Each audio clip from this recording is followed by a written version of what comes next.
This fall on PBS, director Ken Burns changes parks. There's a drive to deep right center.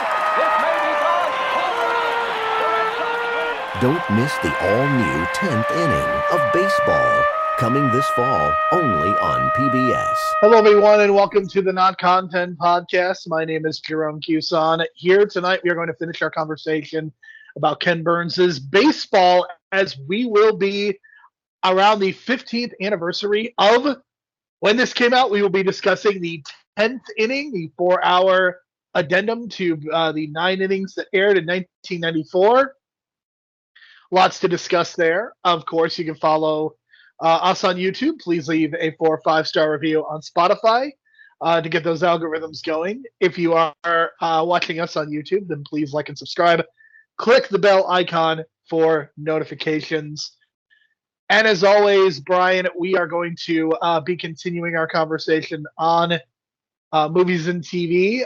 We have done a recent run of baseball, and we have very exciting plans for the summer. May, we're looking forward to a little bit of Robin Hood, I know. June, we'll be celebrating the year 1985, and I'm sure we'll have a whole lot else going on as well. But here tonight, Brian, we are going to be discussing the 10th inning of baseball, a documentary follow-up that I was very much looking forward to, which I think it's fine, but I couldn't help but be disappointed. And I think part of that disappointment comes, when this comes out in 2010, we are kind of at the beginning of the glut of sports documentaries, especially ones focusing on baseball. MLB Network is starting to put them out around this time. You're also seeing the 30 for 30 series. So you're really getting a lot of great coverage about specific events like the Fernando Valenzuela, what he was able to do. The Boston Red Sox 2004 team, of course, has been covered to death. You have everything surrounding the steroid stuff as well. And plus, just the fact that we are cognizant and aware of what's going on, I think that ultimately is gonna hurt our enjoyment, because there really isn't the sense of wonder that comes with this addendum like there is with what we saw in 1994. I also think that, because of the strike and because of some of the very negative things that have gone on in the 16 ensuing years, I think that some of the magic has been lost as well. I don't know about you, but that's what came across to me in watching this again. Maybe it's just because it's modern, Jerome, and it's kind of like our nostalgia. It's not like our grandfather's nostalgia anymore, right? Because that's kind of like the heart and soul of that original 9-part documentaries, the old school baseball stuff. So once you get to the modern era, it's more of the modern attitudes, right? So there's like the modern cynicism, the emphasis on players and journalists kind of clashing and having that clash going. That dates back all the way to the beginning of baseball. But this kind of shows you that like the journalists in this case in the MLB were really like ahead of the steroid thing, and no one was picking up on it except other journalists at the time until the federal government forced Major League Baseball to actually do something about it. So I thought that was interesting, but it's not nothing we don't know, because I think in this age of 94 to 2010, that's just me and Jerome's wheelhouse. That's our era of growing up on baseball. So that's why it's so familiar to us and not necessarily groundbreaking or shocking or revelations. Like I would say the revelation that I got from the last documentary was when the players sued or whatever in that antitrust lawsuit in 1988 or whatever about, not signing free agents. That was a shocker to me. Nothing in this was kind of shocking in this documentary. Everything was just kind of like, remember, like, oh my God, I remember when that happened on SportsCenter, or they broke the news on SportsCenter that day, or when Mark McGwire went on the federal commission or whatever and just made himself look like a fucking idiot, claiming the Fifth Amendment, and it just made him look worse. And it's just like, dude, you're already in that situation. You might as well just reveal everything. It's not incriminating. It wasn't a criminal court case. It was just a federal hearing. But these players just did not want to admit to it, so that's a bad look on them, and that really taints that legacy, or that, their legacies in this era. But it's the stuff where we kind of already knew, you know what I'm saying? So it's all about the steroid era. Barry Bonds, I guess, whether you like him or not, he seems to be the Anakin Skywalker of baseball history. And, it's just, I don't think everyone's going to. So in this case, Brian, who has the higher ground? If he's Anakin, who has the higher ground? I assume Hank Aaron because he's the only one with a legit record. Maybe no Judge. Judge might. I don't know. He can claim. I don't know. close, I mean, I'm very. but it's got to keep skeptical up of this 50 or idea. more a year. So I'm very skeptical of this idea of like what is a legitimate record and what isn't at this point.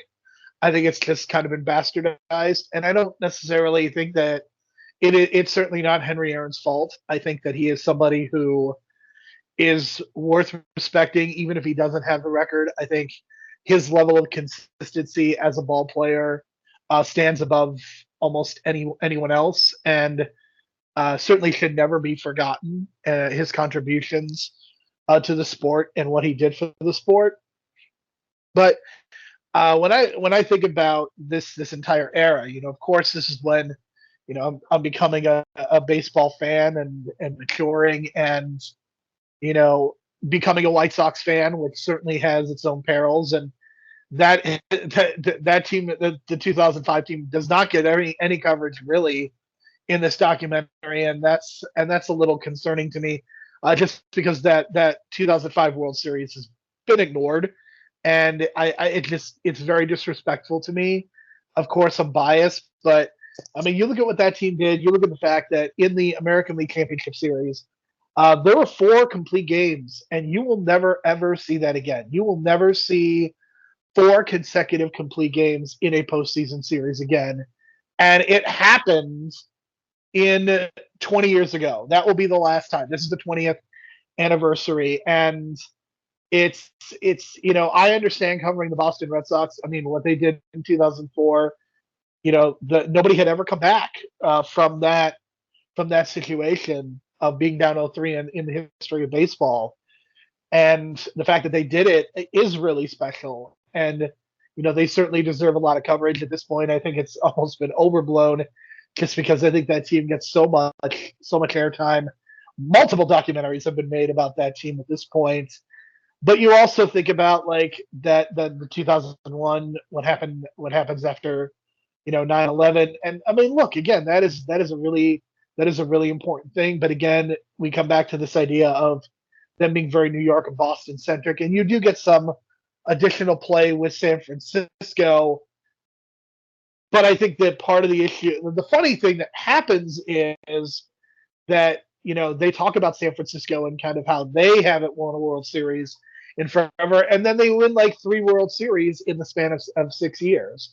Like they basically did a deal where they won a World Series like every other year 3 times, and kind of nullifies some of the hard feelings that I'm sure that this documentary presents. And you don't really get a lot about Steve Bartman either. And it's like, to me, the Cubs curse absolutely should have been covered more in depth. And I know that you're kind of going a little into the past, but I think it was worth covering in this format, because again, the Cubs curse wasn't really discussed in the original 9 innings, and it certainly should have been discussed here. I think Bartman was still a recluse at this point because, as you know the story, he kind of had to hide away from society. Brian, I was working at the ballpark that night, so. Oh my god!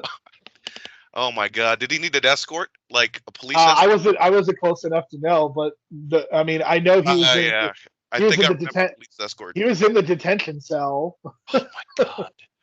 I had feel to put so him there bad because, like, if you know the story of Bartman, and everyone, well, not everyone, but a lot of Chicago fans have kind of forgiven him since they won the World Series in 2016. But he was a diehard Cubs fan, and I think that they kind of missed that part in the Ken Burns documentary, because he was a diehard Cubs fan. And if you look at the video, he's listening to the live broadcast of the game because he doesn't miss any of the strike calls or any of that kind of thing. He's that committed. He's one of those people that listens to the game while they're at the ballpark. And I was just thinking, like, man, this guy got such a raw deal. Because I'm not even sure Moises Alou catches that ball, to be honest. Because it looks like it's going to land in the glove, but if Bartman's jumping up from where he's standing, it's obviously more leaning towards the foul area. I don't know. I don't think it's. I never believed it's been fan interference. I think Alou just goes enough into the crowd. The problem is that ballpark. That is the only ballpark where something like that happens. It really doesn't happen anywhere. That doesn't happen now because of the netting. So that's the irony of all this, is that literally that situation can never happen again because of the Nets. Yeah, so it just sucks, man, because that guy was a diehard fan and he had to go into hiding. You know what I'm saying? And I think it's a really important aspect of that story because it's like this idea of this innocent fan going into hiding from the public in his hometown is like a story. That's a real like story. You know what I'm saying? But they just It didn't is. get to the heart of that. There's a 30 for 30 But then called the Texas 30 for Talent. 30s come along and fill in these gaps. So I think what happens is I think this is if you want to get an idea of what the 30 for 30s are going to give you, and then from the last 10 years or so, this is kind of a preview for that because it feels like they set you up for all these individual stories, and then like the 30 for 30s kind of close them out a little bit because it feels like you're gonna because I mean they made 30 for 30s on the home run chase, Mark McGwire and the steroids, the '94 closure of the season, all those different events. All the really important events of the last 20 years have been covered in 30 for 30. So this is kind of like a generalization of it all, hence skipping the 2005 World Series, which I think is really Yeah, like, they certainly do a better really job crucial. of covering the Latino players. I think that was one of the big criticisms of the first 9 innings is not doing that. So I think that is certainly something that gets rectified. I think it's also simplified. I think because I'm not sure that they're covering kind of the negatives of it. Because essentially, I mean, the way that I see it is that Latino labor was used to replace black labor, and they did it because it was cheaper. And I think that's something that really doesn't get talked about, but it's something that I think has been a real issue for baseball. And I think that they have not only lost a lot of potential players because you don't have as many black players as you used to. I don't know. I think the percentage has actually gone up. I think they put in some effort to get black players into the league. But I mean, the percentage has just gone down exponentially over the last 20, 30 years. And if you're a black athlete, you're playing basketball or you're playing football. You're not really playing baseball as much. And I think it's definitely hurt the game. And again, I think the baseball, well, it's certainly not, it's not in danger of dying next year. I think they're really having issues in terms of getting young fans and getting people into the ballpark. And they've also tried different things to kind of mitigate that. But the reality is that 25 to 30% of these teams are non-competitive every year, and it's really hard to sustain a fan base. I mean, you basically burned the city of Oakland at this point. You've burned the city of Tampa. You have two teams. Those two teams are playing in minor league cities, and again, this isn't something that I expect to be covered in Ken Burns' baseball, but it just feels like the sport itself becomes more irrelevant. And I think you start to see a lot of those seeds planted with the things that are happening in this documentary. It's the strike in 1994. It's the steroid scandals of the early aughts. It's the huge financial peril that we are all in 07, 08. And then, a lot of curses and a lot of long-term kind of storylines. And, the Red Sox finally win their World Series in 04, the White Sox in 05. The Giants have their little run in 2010, in the 2010s, and then the Cubs finally get their World Series in 2016. And I'm a firm believer that in many ways, like the 2016 Cubs, like them winning the World Series in a lot of ways is like the ending of the history of baseball, if that makes sense. Because like what else is there in terms of like these long-term like storylines and pain and all that good stuff? So you're saying that the Red Sox in '04 was Infinity War, and Chicago winning the World Series in 2016 was that game. I mean, I mean, it kind of feels like I it mean, I feels make like that that. comparison a lot, but I mean, it's true because sometimes like you have those like unbelievable down moments, and then it's like you got to rise above the ashes and do your third act and win the championship at the end. We saw it with the Dodgers, we saw it with Chicago, the Red Sox. I guess you could say for the Yankees when they had their downslide in the 80s and 90s, or the early half of the 90s, and then they had their comeback. But I don't know. I just feel like this is fun to watch if you're like our age, but if you're like in your like 60s and 70s, this might like enrage you and just be like, this reminds me of all the things I hate about modern baseball and all that kind of thing. I can easily see that because like, man, I mean, I wasn't like consciously aware of the MLB season in '94. I was more obviously consciously aware of the Undertaker versus Undertaker at the time. But just I mean, if I was a diehard Dodger fan back then, I think I would have lost a lot of faith in just baseball in general. Luckily, my heart wasn't in it then, but I could see how just like a team like Montreal just loses everything because of one season going away, and then the team not becoming the team they were when they were on top, and then when the season comes back in '95, they're just not the same. So it's really like a really tragic thing because like I don't know, maybe Tony Gwynn would have hit 400 in that season. Maybe we would have had someone hit like 58 home runs in that season. That guy from San Francisco, not Barry Bonds. It was another guy who was on Yeah, pace to break the record. Matt Williams was Yeah. potentially chasing. I mean, the White Sox were the best team in the American League at the time the strike was going on, and Frank Thomas was going to win his second MVP, and who knows what would have happened in 1994 in the American League playoffs if the White Sox and Cleveland had gotten in, or the Yankees. Like you're potentially a White Sox Expos World Series. I think that changes kind of the trajectory of baseball, and it changes the trajectory of both of those teams, I think, as well.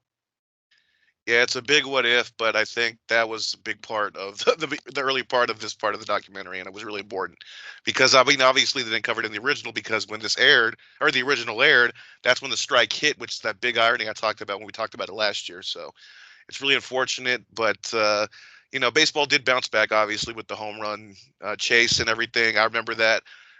What I realized watching this documentary is I watched a lot of these moments live on TV, and I'm just thinking like, man, I remember watching that live. I remember watching that live, and just that whole thing, like seeing Mark McGwire break the record and go into the crowd and embrace the Maris or the Roger Maris family. I just think that was like a cool moment. But then looking back now, it's like it feels so tainted because of what he said. Man, I just wish that he was just honest about it.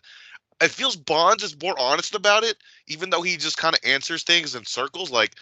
Did they test you yesterday or would they test you now?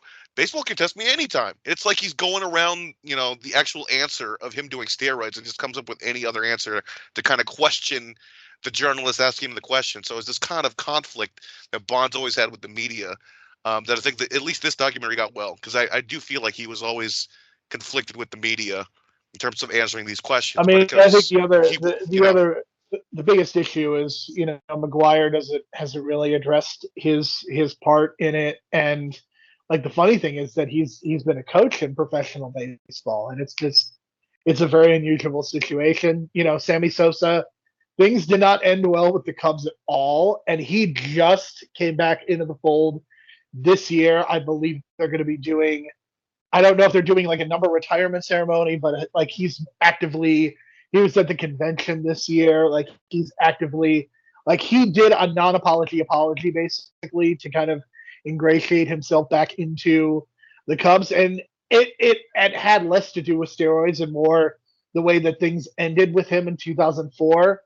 There's a pretty famous story of Sammy Sosa not coming to the ballpark on the last day of the season in '04 when the Cubs were eliminated, and Kerry Wood taking a baseball bat and destroying his stereo. Have you ever heard this before? No, but I do know it was a tumultuous time because where did Sammy go next? Cincinnati or something? I forget. He went to Baltimore because I saw him. Okay. Because the next year I went to a Sox game and Sammy Sosa was on the Orioles. And that sucks, man, because I thought that Cubs team at least had a chance the next year, but they just didn't hold it together. That '04 team is one of the biggest disappointments. That's the year. That was the big because they still had the pitching. You know what I'm saying? But the pitching wore out is the problem because the problem is that all of them were on drugs, and then they started steroid testing, and they started getting hurt and were not good anymore. If you look at there was a list that came out on John Heyman's Twitter recently, and this is a list that has been kind of in the ether, so to speak, of players who failed their drug tests in 2003, allegedly. I want to say the word allegedly one more time. And if you look at that list, all four of the Cubs starting pitchers were on the list. Kerry Wood, Mark Pryor, Carlos Zambrano, and Matt Clement were all on the list. That's pretty funny. I mean, they were throwing gas, and that's the year, or I forget what year that I think Mark Pryor threw 20 Ks, Kerry Wood threw 20, something like that. No, it was Kerry Wood. It was Kerry Wood, 1998. I mean, that was a really big deal because that was his rookie year, and then, he's one of those guys that was always hurt. Mark Pryor, also a guy always hurt. Funny enough, I still can't believe that Mark Pryor is a pitching coach in pro baseball. Not just the pitching coach, by the way, but the pitching coach for the defending world champion Los Angeles Dodgers. Yeah, and just be ready because I think that guy has the perfect look for a coach. He just looks like a natural coach. The way he's got that grizzled gray beard, It's and really the way hilarious to me that he he looks has, like, good this as a coach, stage dude. So don't be surprised if he takes over like a team in like 2-3 years. I've been serious about that. I said this a couple years ago. Um, just don't be pitching surprised. coaches don't really become manager. Like, it doesn't. It's But I think sometimes he's got happens, but so it's much rare. experience with Dave Roberts after all these years. It's like it's got to rub off. You know what I'm saying? And he's. I mean, for what he had to do last year with like 3 pitchers going into the playoffs, starting pitchers for the Dodgers, and work this whole like system of like getting the bullpen ready for anything. It was just crazy, and then the Dodgers still were able to pull it off. So, and it's not like they had 3 aces; they had like 1 ace and 2 good pitchers, and they still. They were beset by injuries, and it feels like that is carried over to this year. But I think in terms of like the steroid stuff, I mean, it sucks, but like I can't help but think it's sour grapes because of all the money these owners made off of them, and the idea that you're not going to put these guys into the Hall of Fame when careers were made. Um, the owners made a shit ton of money, and now you're going to be like, no, actually, it's illegal, and we're not going to put Barry Bonds in the Hall of Fame. It's insanity to me. I personally don't like Barry Bonds or Roger Clemens, but I think the idea of them not being in the Hall of Fame is stupid. I think it's really, really stupid. And I think that you're doing a disservice to the Hall of Fame when you don't put these guys in because at the end of the day, to me, the Baseball Hall of Fame is a museum. And this is not the same as Rob Manfred calling the World Series trophy a hunk of tin. This isn't it is a museum that should honor an accurate history of baseball. It should not be an adjudicator of morality ultimately. And I think these guys should be in. I think Joe Jackson should be in. I think Pete Rose should be in.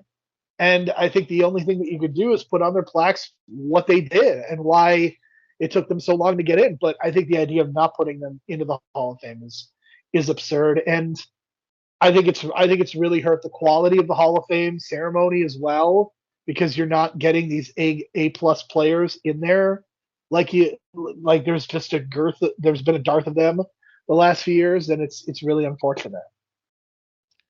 Well, I think a lot of these Hall of Fames have kind of learned from the WWE, unfortunately, where let's not honor a guy when he's around when he can say something on live television that we don't want them to say. You know what I'm saying? We can honor them when they're not around anymore. I mean, I thought you were going to say I thought you were going to say they're copying WWE by putting in people that don't deserve to get in. Oh, okay. No, I'm saying I think the Basketball Hall of Fame is incredibly guilty of that. I mean, just the fact that Michael Cooper and Billy Donovan can get in the NBA or it's the basketball, not the NBA. The Basketball Hall of Fame, it's utterly insane to me.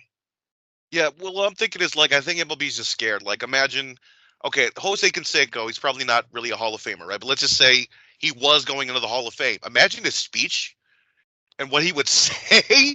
You know what I'm saying? I don't think the MLB wants that kind of media. I mean, maybe. I mean, I don't know. I'm very skeptical of because I can only imagine if Pete Rose was alive and they let him in, what the fuck he would say on live television. I don't know that it would be as bad as you're thinking. I really don't. Because I mean, I don't know. I think retiring changes you. You get bitter. You have all these grudges as an old man. You know what I'm saying? Like, I don't know. I just feel like that's what they're scared of. And I mean, look, let's say like Jim Cornette was on a leash, right? When he had to introduce the Rock and Roll Express in the Hall of Fame. Right. I guess you need a leash on these guys. That's what I'm thinking. Because I know that like if Barry Bonds is in, I think these guys are smart enough to know. I think these guys are smart enough to know what's appropriate and what's inappropriate. I mean, Jim Cornette's not going to bury the WWE. Yeah, wrestlers maybe, but like, look at Barry Bonds and all the quotes that he gave the media in this documentary, right? I can't imagine the things he would say about the media in the speech. So I'm worried about that. I think they vet these speeches probably more than you think.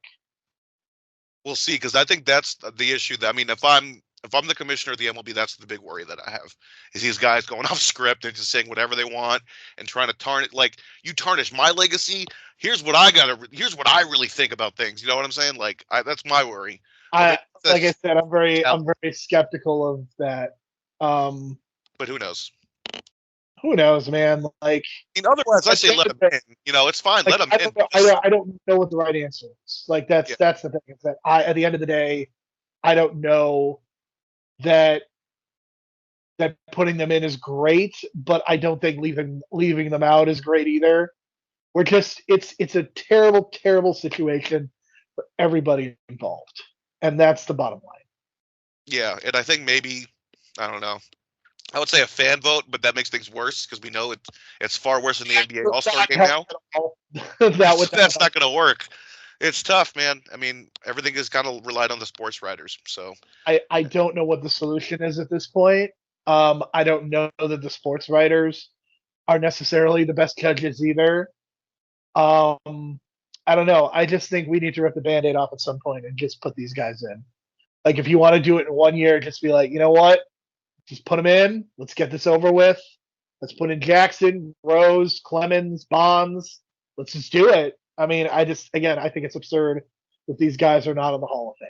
And if you want to point to morality, I'm just gonna tell you, like, Ty Cobb is in the Hall of Fame, and Ty Cobb is one of the most racist, terrible human beings.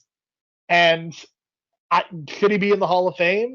Yes, because again, I don't think that a museum should necessarily be adjudicating morality. As long as you portray what they did accurately, your museum can do whatever it wants. But to not put these guys in the Hall of Fame, I think is just absurd. And that's what I come away thinking about this documentary. Anything else that you remember? The 9/11 stuff is always like, yeah, that was crazy. I remember that. And then I never really watched those games live, but I saw a lot of the clips between Arizona and New York, and I think that's probably one of the stronger 7-game World Series of all time. It's probably up there with, like, that Cincinnati Red Sox won, Cubs and Cleveland. It's up there for sure. It was just weird to me that they left out the Rockies making the World Series and how big of a deal that actually was, because God help me, that might be the only time that the Rockies make the World Series. And I mean, they didn't really mention the wild card at all, like the extension of the playoffs. I thought that was going to be a big deal. Not mentioning the extension of the playoffs was weird, and I don't know. It's like, and that's a big deal. It's a big deal because they didn't cover, like obviously the playoffs expanded in 1969. Is that why they didn't? I don't know. I agree. It's unusual to me that they did not, because the wild card was definitely controversial, and I am of the opinion that adding another wild card is not great either. Has not been great for the sport, and then doing the 12-team thing now is not great. I think it just creates too much randomization. But that's a whole other conversation that I don't want to have right now. I'll just say that the wild card is certainly it would have been something that they should have discussed. For sure. And then wasn't Ichiro with the Yankees when they won that World Series in 2009? He was not. When did he join the Yankees? 2011? Let me look that up. So, because I thought that would have been the perfect bow on that Ichiro story, but then I realized maybe he wasn't on that team. But yeah, that was the last big Yankees World Series win. Definitely didn't watch that World Series, folks. Ichiro was on the Yankees from 2012 through 2014. Okay, so he didn't make that team, but yeah, that was the last big run of the Yankees. I think that was when everyone was still together, and Derek Jeter and Posada and all them, that crew. But I got to give them their due. They won the World Series fair and square. Nothing controversial about it, so I give them their due. But I don't like the Yankees, and we got our revenge sort of on them from the last couple World Series that the Dodgers faced them. So I'm cool with that. But yeah, I mean, that's kind of how they have to end it, because this documentary comes out in 2010. I was kind of surprised too they didn't mention the stoppage in the World Series in was it 2008? Like they literally stopped it in the middle of the game because of rain or something, and had to continue that same game like a couple days later. Yeah, was the deciding game, I think. Well, yeah, that was weird. I really do wonder if if there's gonna be another inning. I think you really do have to cover the Cubs. Like I just think like that's the logical endpoint for this See, I think series. you should just do a whole documentary on the Cubs. I think that solves a lot of stuff. I mean, if Ken Burns did that, I certainly would not disagree with it because again, I think the Cubs have been very poorly covered in the baseball series. Like if you just wanted to do like a history of Chicago baseball and cover both the Cubs and the Sox in 2 hours, I think you could probably do some really good stuff. Because again, you're really like you would be repeating some of the Black Sox stuff, but really like there's a lot of losing that you could just ignore. I mean, you could certainly cover for the White Sox, you could cover 59. For the Cubs, you could cover 69, 84, 89 for the White Sox. You know, you got 93, 94, 2000, and then of course 05. Certainly, yeah, it's something that they should definitely consider. But Ken Burns is a very busy individual, and he's certainly not getting any younger. And you have to imagine that at some point he wants to, maybe step away at some point. And obviously he's got a crew now. He's co-directing a lot of his documentaries. And this one, I believe it was Lynn Novak was the other person. So yeah, there's a lot, and certainly, if you are interested in more Ken Burns, there is a ton out there. Dust Bowl, Prohibition, Vietnam War, Muhammad Ali, Jack Johnson, a lot of very worthwhile material out there. For sure. And I guess the one criticism I think I have is that, I think a lack of Billy Crystal was kind of evident. I think I don't know why he wasn't in this. He surely was available, but I just feel like he was, I don't know. I was waiting for him to talk during the Yankees dynasty run era or that part of the doc, and he just wasn't showing up. And I was like, well, that's disappointing. I was expecting like this big Billy Crystal, like, I would go with my father to the games. I go with my son to the games or something like that. Something kind of poetic, but it didn't come. So I was disappointed because he's always at the games in the 90s anyway. So that was very weird. But yeah, just a little footnote there. But I also think that the voiceover, Keith David, or is it David Keith? I forget.